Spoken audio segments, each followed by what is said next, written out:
আসসালামু আলাইকুম। আমি আবদুল্লাহ বুখারী ফয়সাল। আজকে আমি আপনাদের সাথে আলোচনা করব প্রাকৃতিকভাবে কিভাবে আপনারা কোলাজেন উৎপাদন বাড়িয়ে তুলতে পারবেন। আপনারা যদি আমার চ্যানেল নতুন হয়ে থাকেন এবং যদি এখনও সাবস্ক্রাইব না করে থাকেন তাহলে অবশ্যই সাবস্ক্রাইব করবেন এবং সাথে থাকা বেল আইকনটি বাজিয়ে দেবেন। তো চলুন শুরু করা যাক।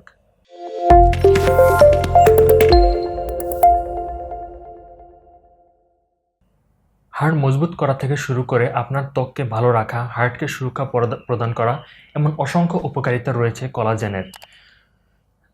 চলুন জেনে নেওয়া যাক কোলাজেনের প্রাকৃতিক উৎসগুলো কী কী।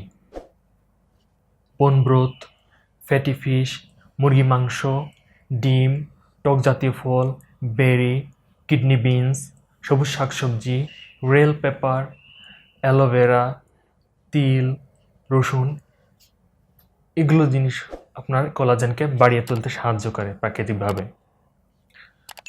আজকে এই পর্যন্তই। আমার ভিডিও যদি ভালো লেগে থাকে তাহলে অবশ্যই একটা লাইক করবেন এবং কমেন্ট করে জানাবেন কেমন লাগলো। আল্লাহ হাফেজ।